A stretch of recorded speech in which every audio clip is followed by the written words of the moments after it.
Muy buenas tardes, queridos oyentes. Tenemos la grata oportunidad de tener una entrevista especial, muy especial, con el señor presidente Ricardo Lagos. Tengo una visita a nuestro país y nos ha sido generoso en darnos un tiempo para hablar sobre la política, sobre sus impresiones después de una larga y fructífera carrera política, en donde entiendo que la República de Chile tiene mucho que hablar de su gestión, y usted mucho de esa historia durísima y luego fértil de la sociedad chilena. Me encantaría tocar tal vez un punto de partida desde la concertación y de esos años en que se logró inteligentemente, con mucho patriotismo, armar un proceso político que permitió, a través de la racionalidad y el desarrollo y un ejercicio democrático, reorganizar la República. Bueno, yo creo que todos estarán de acuerdo que la dictadura en Chile fue una interrupción de un proceso democrático largo y consensuado en la sociedad chilena. Desde temprano, luego de la independencia en el siglo XIX, la República se fue organizando, creando instituciones, y en ese sentido Chile estuvo en condiciones de poder avanzar de una manera más rápida. Ahora, era muy importante en la lucha contra la dictadura cómo se va a salir de la dictadura. Y yo entiendo que cuando hay un régimen de fuerza, las características del de Augusto Pinochet, muchos pensaban que la forma de hacerlo era por la vía, como se decía de un tanto eufemísticamente, todas las formas de lucha, insinuando una forma tácita de decir también la violencia, ¿verdad? A nosotros nunca nos pareció que este era el camino adecuado. Sin embargo, al final, aquellos que predicaban aquello tuvieron dos fracasos. Una internación de armas muy grande que fue descubierta, y luego el atentado al Augusto Pinochet.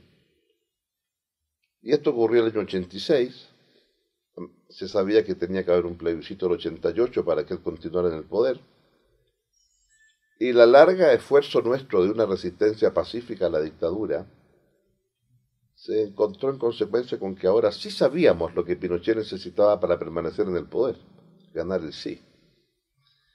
Y por lo tanto estábamos en condiciones de poder enfrentarlos llamando a votar no.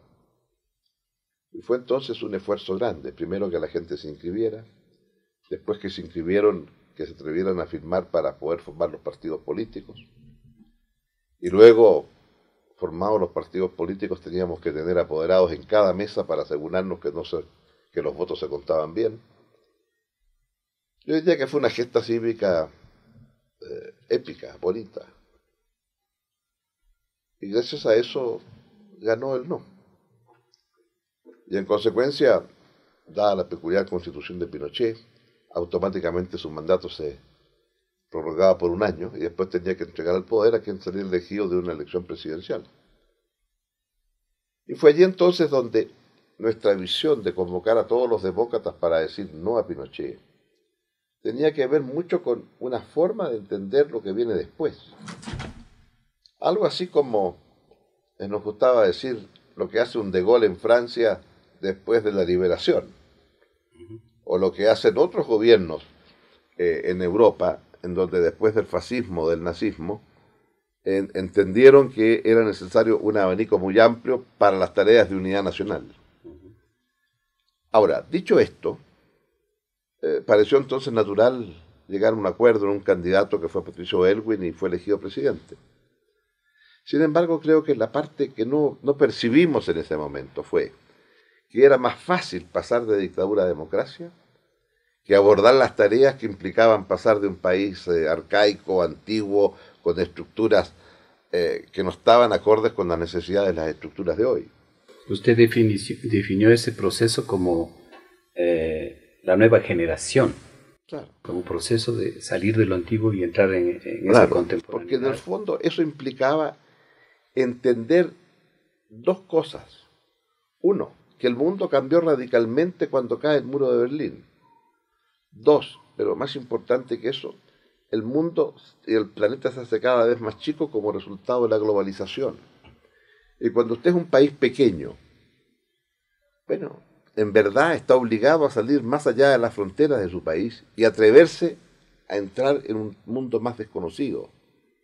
Pero por otra parte, si no lo hacíamos, un mercado pequeño era insuficiente para poder seguir creciendo. Y había que solucionar problemas de pobreza, problemas de infraestructura, problemas de la estructura económica y de la crisis que se vivía en la región también. En ese momento, o sea, era un conjunto de temas, para no mencionar, ¿verdad?, la herencia de las violaciones a los derechos humanos y cómo se va a abordar, etcétera.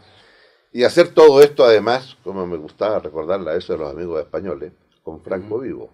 Así es. Porque es más fácil hacerlo cuando ya se ha producido, como se dice ahora eufemísticamente, el hecho biológico.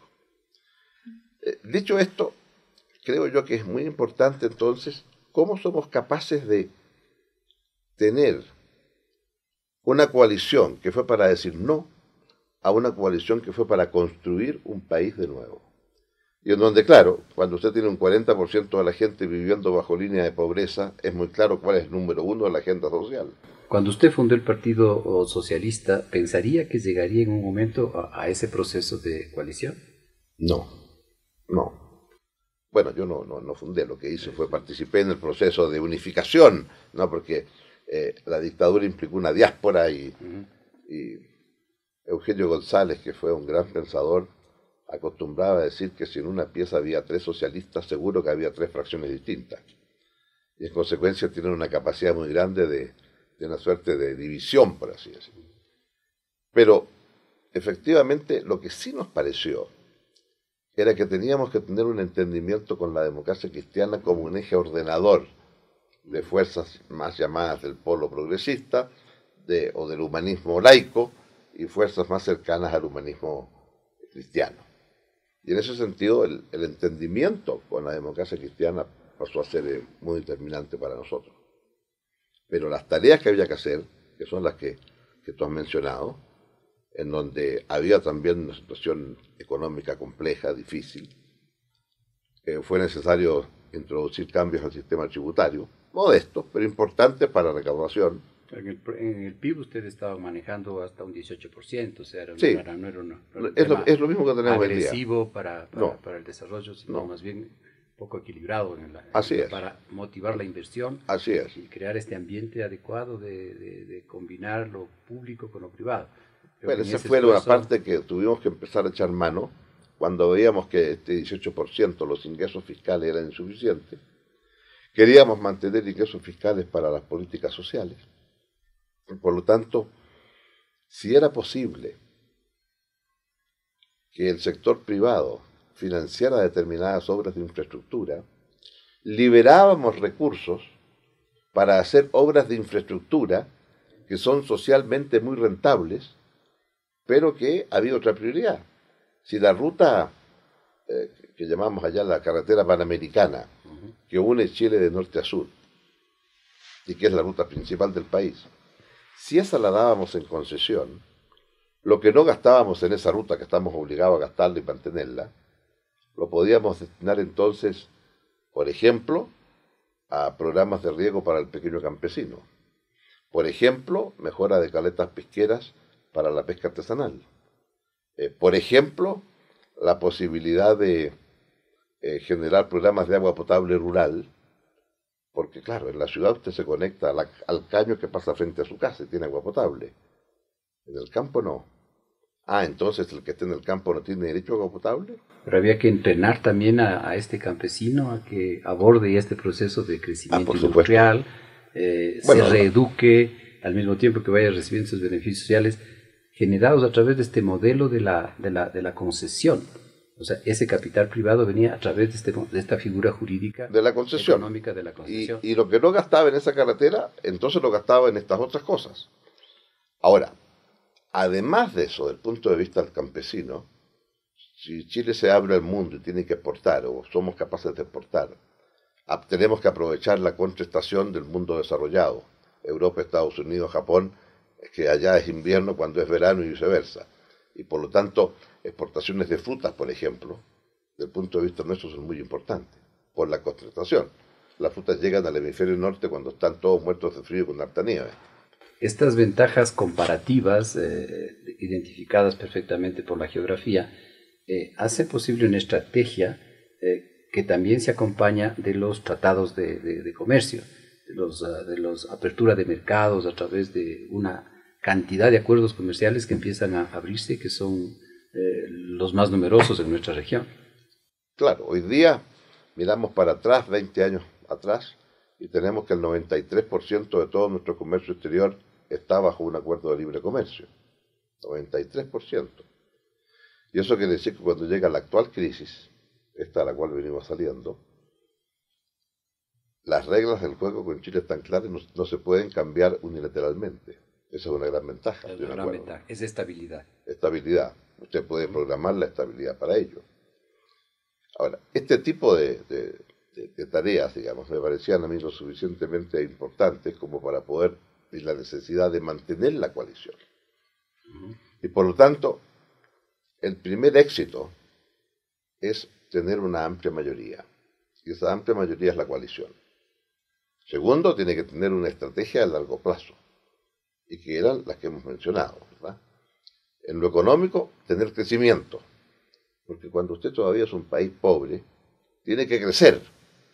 En lo social, tiene que asegurarse que ese crecimiento lo va a distribuir, que nadie se le va a quedar atrás, que no hay una región de la economía que no reciba los frutos del crecimiento. Es un combate a la pobreza. Y es combate a la pobreza. Entonces son políticas sociales, claras, focalizadas hacia donde usted quiere llegar.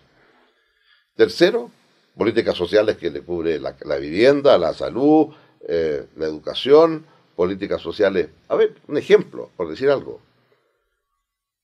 3 millones de escolares en educación básica. 400.000 libros se repartían. Bueno, hoy día se están repartiendo más de 15 millones. O sea, lo que quiero decir es que son vacíos que había que llenarlos porque había que sí o llenarlos, sí. porque de lo contrario no vamos. No, o sea, digámoslo derechamente, si usted quiere igualdad de oportunidades en educación, usted tiene que discriminar, dar más donde hay menos. ¿No? Un par de veces le dije, en campañas le dije, mire, mis nietos cuando van a mi casa me dicen, hola abuelo, y se van a jugar al computador. ¿Cuántos de ustedes, le dije una vez a un grupo de mujeres trabajadoras en una empresa pesquera, cuántos de ustedes cuando su hijo va a jugar a la casa del abuelo, se van a jugar con el computador? Me miraron así como diciendo, este caballero no entiende nada. Entonces alguien dijo, yo creo que ninguno de nuestros papás tiene computador en su casa, dijo una mujer. ¿Ve usted? Le dije. Entonces tenemos que tener más computadores en los colegios donde van sus hijos que en los colegios donde van mis nietos. Exactamente. Pero entonces nos lleva al sentido común, al humanismo, ¿no? Bueno, porque el propósito de la política es ¿cuál? Pragmatismo. Poner en el centro de las preocupaciones al ser humano, porque ese es el motivo de todo, ¿no? Y como yo digo, uno tiene que creerse las cosas que dice. Porque es muy fácil hacer una campaña y golpear una puerta y decirle a la dueña de casa, vengo a invitar a que vote no a Pinochet. Porque no le estoy pidiendo que me vote a mí, sino que a este señor le diga que no y que se vaya. Distinto es cuando voy a golpear la puerta y tengo la poca humildad de decirle, señora, le vengo a pedir que vote por mí, porque yo creo saber muy bien lo que usted lo que hay que hacer y lo que usted necesita. Pues tienes que saber explicarlo muy bien. Tienes que creer las cosas que vas a decir, lo que vas a hacer. Y en qué medida tú eres también responsable de que vas a prometer lo que se puede hacer. Esa medida de lo posible y lo deseable, pues sí. hay una brecha enorme. Hay una brecha. Y caemos en esa trampa de la demagogia, acercando mucho lo imposible a lo posible. Claro, pero ahí también hay un elemento que me parece a mí que es crucial. Cuando te equivocaste, dilo. Yo prometí lo que nunca hay que hacer, poner números en una campaña. Y dije, voy a crear 200.000 empleos en mi primer año de presidente. Y en septiembre me di cuenta que no iba a llegar. Y me fui a la televisión y expliqué al país por qué no iba a cumplir la promesa hecha. Fue una lástima que los 200.000 llegaron en el último año de gobierno. O sea, cuando dije voy a hacer tanto puesto en mi periodo presidencial, lo cumplí. Pero ya había pasado la vieja, como dicen. Lo que pasa es que se cosecharon los frutos del trabajo realizado. Toma un poco más tiempo para la generación, sí, claro, de desempleo, por el ajuste de las familias, la producción, el incremento del Producto Interno Bruto, el desarrollo de la infraestructura. Y ahí hay un episodio muy interesante con los trenes. ¿Qué anécdota tiene al respecto? Bueno, a mí me pareció que era muy importante poner en marcha los trenes. Desgraciadamente no hubo un seguimiento adecuado a esta política y el programa de inversiones no se mantuvo. Y esto fue un elemento negativo. Pero a mí me pareció siempre que era indispensable porque en el mundo del futuro los trenes significan menor emisión de gases de efecto invernadero. Y por lo tanto nos van a medir en este siglo XXI por cuánto gas emite cada uno de nosotros. Ahora, pasó, claro, una cosa compleja porque hay un viaducto muy grande en Chile, el viaducto del Mayeco, que se construyó en la época del presidente Balmaceda, allá por 1890. Hubo que reacondicionar el viaducto del Mayeco y no encontraron nada mejor los que trabajaban conmigo que por qué no cruzaba a pie el viaducto del Mayeco, y me dijeron que era posible hacerlo. Claro, es posible hacerlo, pero el viaducto que está a unos 80 o 90 metros sobre la quebrada que hay abajo, al final uno tiene que pasarlo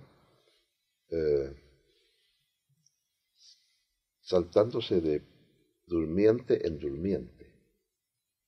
Entonces no es un ejercicio particularmente recomendable. Está bien para atletas, ¿no? Sí. En ese espacio del desarrollo de la infraestructura moderna de Santiago, también está ese espacio de las universidades públicas y privadas que obedecieron a una política de educación y que, igual que en el caso de las carreteras, también han convivido las actividades privadas con las públicas. Así es. Ahora, la explosión universitaria en Chile, teníamos 200.000 estudiantes universitarios, hoy día hay 1 millón, en 20 años. Y eso significa que hoy día, de 10 jóvenes que están en la universidad, 7 son primera generación en su familia. Y esa, sí, yo diría, es tal vez la más grande de las revoluciones. O sea, cuando de 10, 7 son primera generación, es un salto muy grande. Un salto que vamos a ver sus consecuencias, no hoy, pero de aquí a los 10 o 15 años próximos. Que son muy rápidos. Que es muy rápido, pasan muy rápido 10 o 15 años, ¿no? Bueno, a medida que pasan los años, uno tiene la sensación que los años pasan más rápido. Hay un ¿Será un tema de vértigo, no? ¿Alguna cosa sí, así? Algo de eso. Algo pasa, ¿no? Hay un hermoso título de unas memorias de Alfonso Guerra, el que fue el vicepresidente del gobierno español con Felipe González. Y el primer tomo de sus memorias es Cuando el tiempo nos alcanza, ¿no? La sensación que el tiempo empieza a alcanzarlo a uno, porque se va a acabar el tiempo, entonces cuando el tiempo y uno camina más lento. Y camina más lento, claro, para que el tiempo dure para más. Que Pero sí creo que con ese tipo de modificaciones en el sistema educacional se va a cambiar mucho la estructura tan elitaria de la sociedad chilena. Ahora, si usted me dice haga un balance, el punto negro del balance es la distribución de ingresos. Una cosa es decir, reduje la pobreza fuertemente, pero la distribución del ingreso quedó bastante homogénea, no cambió mayormente. Sí cambió cuando incorporamos el gasto. Vale decir, si yo a los sectores de bajas rentas le agrego el gasto que en ellos hace el Estado, le agrego los libros que le dije antes, o le agrego los desayunos y almuerzos escolares, o le agrego las pensiones asistenciales cuando usted no tiene pensión alguna, o le agrego el gasto en salud a través de programas como la reforma de salud, en que todos tienen derecho a ser atendidos en un periodo de tiempo. Si agrego todo eso, bueno, la distribución de ingresos mejora bastante. Sustancialmente. Pero todavía queda un largo camino por recorrer. Un camino que recorrer para incrementar la capacidad de adquisición de todos, ¿no? Esto Por es cierto, o importante sea, porque esto nos va a empujar hacia la economía, hacia adentro, hacia un crecimiento del Producto Interno, pero y dentro del modelo de Chile también estimo, valoro mucho el manejo de la seguridad social. Yo creo que es un logro muy interesante y es un modelo que se lo estudia alrededor del mundo, ¿no? Creo que los europeos están mirando a ver cómo les fue a los chilenos con este proceso, porque es una innovación muy importante y una canalización del ahorro interno. claro, porque en el fondo, en los temas de seguridad social, usted tiene dos sistemas. O hace que los que están trabajando hoy, parte de su ingreso vaya para financiar la jubilación de los que trabajaron ayer y que hoy están retirados, sistema de reparto, o establece el sistema de capitalización individual, por el cual yo a lo largo de mi vida útil hago imposiciones en una cuenta a mi nombre y cuando me jubilo me dicen usted ha ahorrado tanto, tiene derecho a una jubilación de tanto. En Chile teníamos el sistema primero, pasamos al segundo, capitalización individual. Problema. AFPs. AFP, las asociaciones de fondos previsionales. Problema. O los salarios son muy módicos, modestos, o hay muchas interrupciones entre un trabajo y otro. Lo concreto es que no más del 50% de los trabajadores que están en ese sistema van a tener una jubilación adecuada de aquí hasta que se mueran. Porque la otra mitad tiene ingresos relativamente pequeños. Y por lo tanto, usted hace los cálculos y le dicen, esto a usted le da para tener la pensión mínima y por un periodo de 11 años. Y si vivo más de 11 años, se queda sin pensión. Bueno, como eso era imposible, entonces se estableció el llamado pilar solidario, en donde el pilar solidario es lo que pone el Estado para que nadie tenga una jubilación inferior al mínimo. Y por lo tanto, si usted va a ganar el mínimo cuando jubila porque tiene poco capital ahorrado, bueno, la diferencia la va a poner el Estado. Y por lo tanto, por lo menos usted va a tener la seguridad de esa pensión mínima. Esto resuelve mucho el problema de la capacidad de ingresos y también es una forma de redistribución, como por nos supuesto. comentó antes, o sea, al tiempo que están en la educación, al tiempo que están en los insumos adecuados para una mejor convivencia, viene esta respuesta pensando en los años difíciles, ¿no? En estos años Sí. de caminar rápido. Claro. Entonces las pensiones jubilares son mucho más dignas y mucho más estables.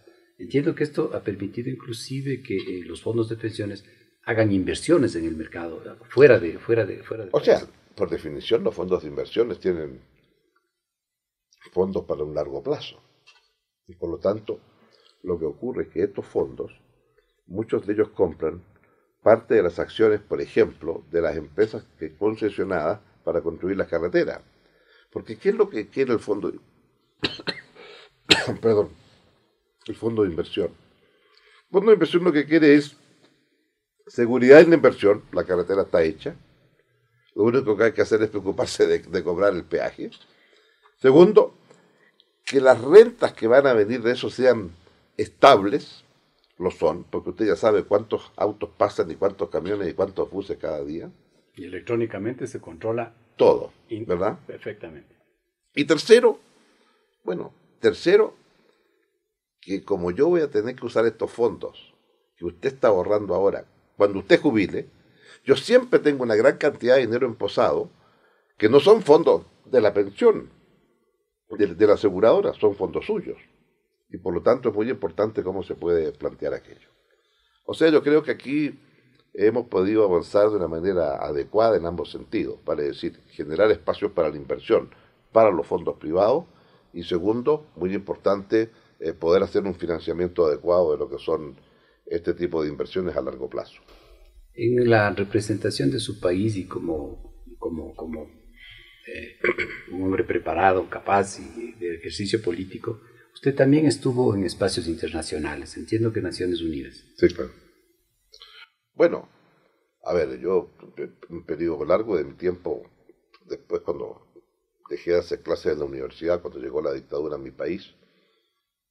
Fui contratado para hacer unas clases en Estados Unidos, después fui contratado por Naciones Unidas. Y estuve más de 10 años, literalmente caminando por América Latina. Pero un poco recordando los estudios en Duke.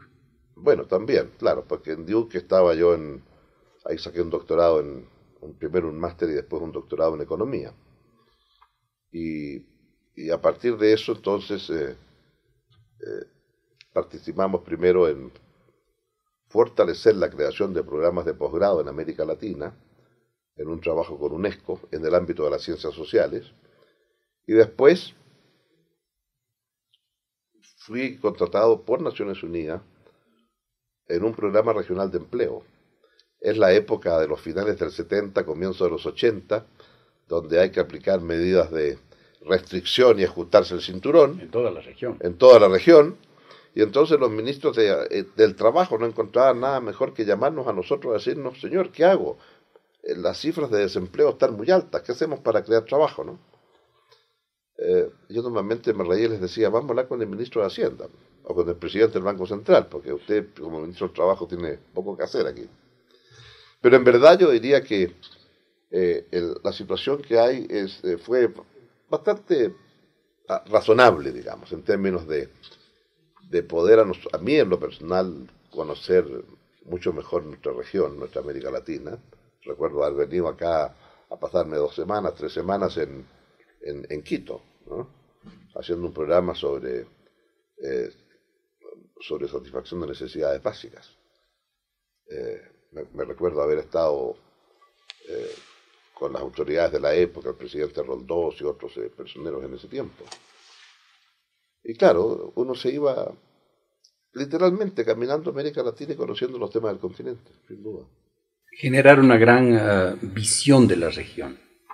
O sea, entiendo yo el mundo de hoy, de nuestros días, ya no es un mundo de estados, es un mundo en la globalización, estamos inmersos en este proceso.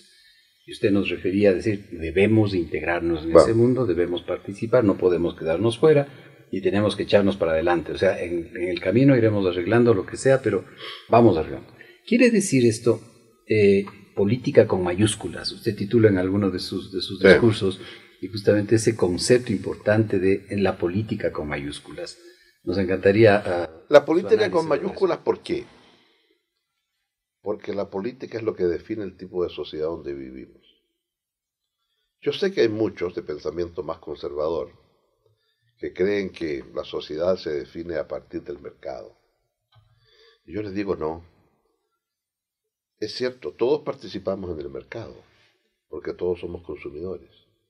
La diferencia es que los consumidores tenemos un tamaño de bolsillo distinto. Y si el mercado lo hacen los consumidores, entonces la sociedad va a reproducir las desigualdades propias del mercado. Y entonces, la sociedad es demasiado importante inequidades para que ciertas áreas queden entregadas al mercado porque produce inequidad. Cuando todos nuestros países de América Latina deciden que va a haber educación gratuita y obligatoria en la primera mitad del siglo XX, es porque estos países concluyen que la educación debe estar al alcance de todos y no solamente del que la puede pagar. Esa es una definición del ciudadano, no del consumidor. Entonces yo digo, hay una línea divisoria en que unos dicen, no, todo lo hace el mercado. Antes otros decían, todo lo hace el Estado. No, el mundo no es ni todo ni todo. Pero, ¿dónde establece usted la línea divisoria? Porque en definitiva lo que usted está diciendo es, hay ciertos bienes y servicios que son de carácter público. Esto es, la sociedad entiende que esos bienes y servicios deben estar al alcance de todos. Sea porque los subsidia, sea porque usted gana un buen ingreso y se los puede proveer, sea porque usted los entrega directamente, por cualquier forma. Eso es lo que Bobbio llama un mínimo civilizatorio. Dicen, toda sociedad, para ejercer nuestras libertades, tenemos que tener un mínimo civilizatorio. Que por cierto va cambiando. A medida que el país va creciendo, se pone más exigente y el mínimo civilizatorio va aumentando. Oiga, estoy yo inaugurando un hospital, muy orgulloso, señor presidente, corta la cinta, todas las cosas los presidentes, ¿verdad? Y cuando termina, se me acerca alguien que había escuchado con mucha atención el brillante discurso del señor presidente, y me dice: presidente, no lo quise interrumpir, pero déjeme decirle, ¿qué clase de hospital es este? No tiene escáner. Bueno, los presidentes, cuando no sabemos qué hacer, miramos al lado y hay un ministro que tiene la respuesta lista. Entonces el ministro de Salud me dice: este hospital, presidente, no tiene escáner porque hay un hospital 50 kilómetros más allá que sí tiene escáner. Y el número de gente que usa escáner es muy poca. Entonces yo le explico a él: señor, me dice, yo quiero escáner en mi hospital. Bueno, ese señor entendía, ¿verdad?, que el mínimo civilizatorio le llevaba escáner. O sea, él entendía que eso era parte de un bien público al cual él tiene derecho. Probablemente antes el señor con la misma fuerza exigía que tuviera rayos X o qué sé yo, ¿verdad? Que hubiera vacunación. Y una vacunación, por cierto. Ahora, ¿cuál es la gran demanda en educación? Cuando hicimos la reforma de salud, ¿cuál es la gran demanda en salud? La mejora de atención primaria.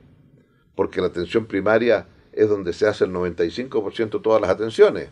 Cuando usted llega al hospital ya es porque ya... La de menor costo y la de mayor eficiencia. Eficiencia. Entonces, claro, el tema de atención primaria va a ser crucial. ¿Y cuánta resolutividad tiene la atención primaria?